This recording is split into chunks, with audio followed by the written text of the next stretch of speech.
лаҳзаи ҳаяҷонбахш дӯстони арҷманд, задани зарбаҳои 11 метра ва Муҳриддин Ҳасанов ва Ри Кёнгвон ҳоло мавриди таваҷҷӯҳ қарор хоҳанд гирифт. Ду дарвозабони дастаҳо ва албатта аввалин шуда шояд бозингарони мо зарба бизананд ё ки бозингарони Кореяи Шимолӣ.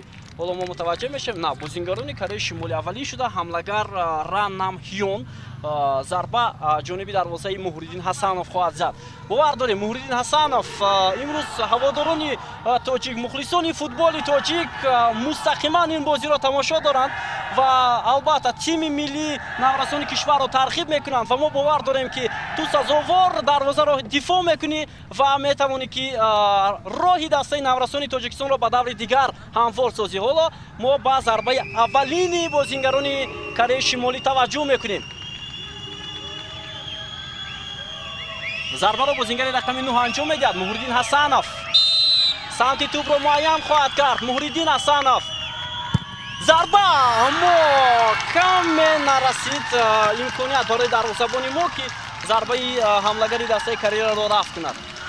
пайдо кард албатта самти иҷроиши зарбаро, аммо ҳангоми ҷаиш мебинем зарба бисёр пурқувват будааст ки имкони бартараф кардан барои Муҳриддин Ҳасанов боқӣ намонд. ва акнун навбат ба бозингарони мо аз дастаи наврасони тоҷикистон ин зарбаро ки иҷро мекунад. ҳоло мутаваҷҷеҳ мешавем. худи дарвозабони дастаи Кореяи Шимолӣ тӯбро ба нуқтаи ҳамон 11 метра мегузорад ва Шарифбек Раҳматов зарбаро иҷро мекунад. футболбози рақами 14 ним муҳофизатгар ки бисёр зарбаҳои нишонрас дорад. хуб, ҳама таваҷҷӯҳи мо маҳз ба ҳамин ҳолат аст. имконияти аввал Шарифбек Раҳматов. мутаваҷҷеҳ мешавем зарба ва гол. бо боварӣ, бо қатъият рақибро тавонист дарвозабонро дар ғафлат гузорад. зарба тамоман ба самти дигар ва ҷаиши дарвозабони Корея Кёнгвон бошад ба самти муқобил буд. Парвиз, бовар кунед ҳамин гуна зарбаҳои 11 метрро ман таваҷҷӯҳ карда хотирам ҳамон бозии Тоҷикистону Сурия пеш меояд соли 2006 барои ба даст овардани медалҳои биринҷӣ ва мо бовар дорем ки ҳоло бозингарони мо аз ҳамин марҳила бо сари баланд мегузаранд. ҳоло мутаваҷҷеҳ мешавем ба дарвозабон Муҳриддин Ҳасанов. зарбаро футболбози дастаи Кореяи Шимолӣ ҳимоятгар иҷро мекунад. ин Ким Ҷингук аст.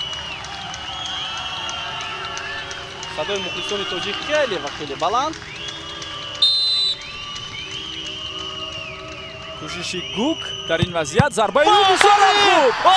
бисёрам хуб. мо бовар доштем Муҳриддин аз бозиҳои қаблӣ ҳамин чизро собит кард ки метавонад ин гуна вазъиятҳои хавфнокро дуруст баҳо кунад. офарин Муҳриддин Ҳасанов. аллакай ин дарвозабон аз худ маҳорат нишон дод ва бинед ки ин дафъам самти зарбаи бозингарони Кореяро пай буд. ҳоло мутаваҷҷеҳ мешавем ба Озодбек Панҷиев, нимуҳофизатгаре ки дар қисми дуюм ба майдон омад. аммо Озодбек аз чӣ бошад ки ҳангоми ҳаракатҳо дар нобоварӣ дорад. бале, нобоварӣ эҳсос мешавад. ин гуна ҳолатро бояд нишон надод барад. бале, аслан Парвиз, ин масофа наздик аст, вале менӯ чӣ қадар эҳсосот, чӣ қадар тарсу ҳаро дар як ҳар як бозингари касбӣ дида мешавад. ҳоло зарбаи Озодбек мутаваҷҷеҳ мешавем ва гол.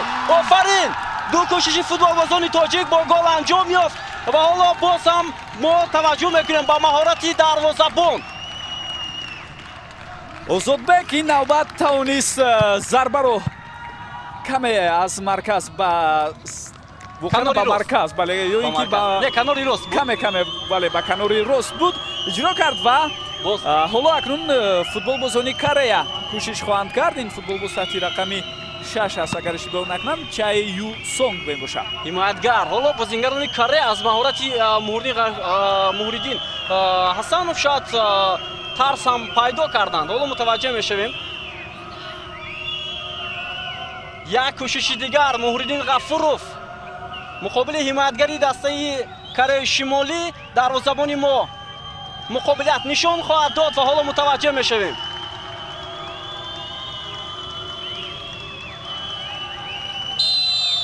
хуб, ҳама таваҷҷӯҳи мо ба ҳамин ҳолат аст.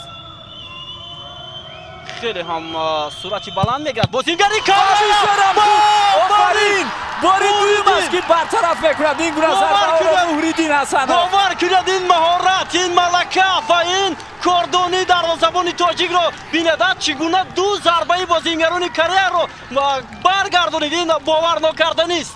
акнун бояд ҳамдастаҳои дигар чӣ тавре ки мо болотар ишора кардем ба Муҳриддин пайравӣ карда қаҳрамонӣ кунанд, ирода нишон диҳанд ва тавонанд ки кӯшишҳои худро бехато иҷро кунанд. Яке аз футболбозони бо таҷрибаи тими мунтахаби кишвар ҳоло омодагӣ мебиҳад барои иҷроиши зарба. ҷонибек Шарипов ин зарбаро иҷро хоҳад кард. Яке аз сутунҳои асосии тими миллии кишварамон дар хатти дифоъ. ҷонибек ҳоло муқобили дарвозабони дастаи Корея, зарбаи ҷонибек ва гол! Бисёр хуб!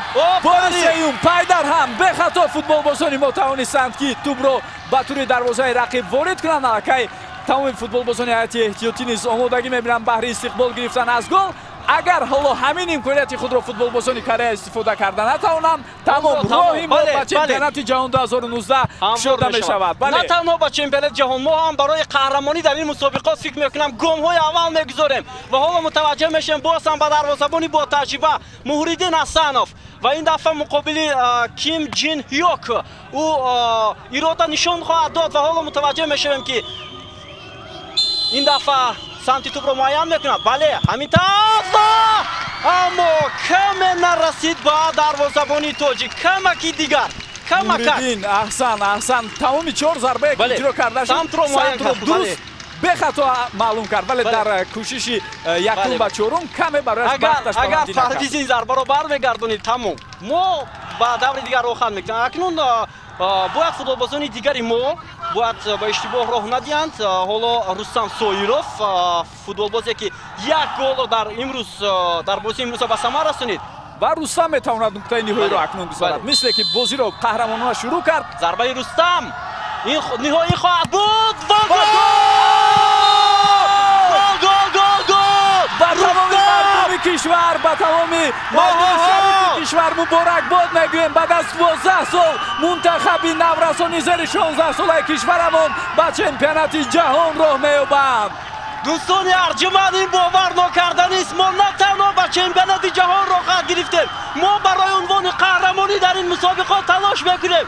ин лаҳзаи бисёр ҳам ҳассос, дӯстони арҷуманд. бовар кунед, пас аз 12 сол тими мунтахаби наврасони тоҷикистон роҳатро ба чемпионати ҷаҳон пайдо мекунад ва имрӯз футболбозони тоҷик дар қораи Осиё нишон доданд ки футболи мо дар кадом сатҳ қарор дорад.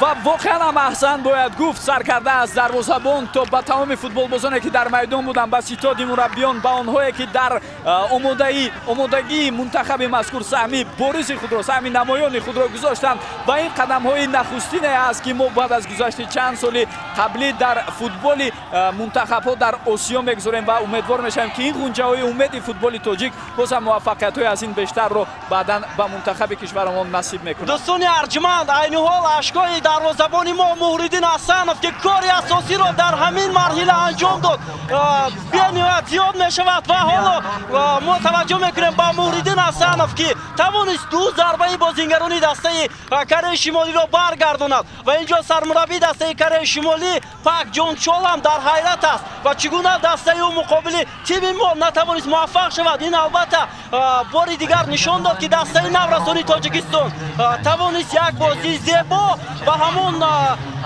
3 соли охира ки дастаи мо заҳмат мекашид ва тамоми масъулин барои албатта як дастаи мукаммал кардан корҳои назаррасро анҷом медоданд, тавонистанд имрӯз муваффақ бишаванд. ин албатта дар таърихи футболи Тоҷикистон бо ҳарфҳои зарин навишта мешавад ки пас аз 12 сол, пас аз соли 2008 мо бори аввал дар нимниҳоии чемпионати Осиё қарор гирифтем ва имрӯз акнун на танҳо барои медалҳо талош мекунем.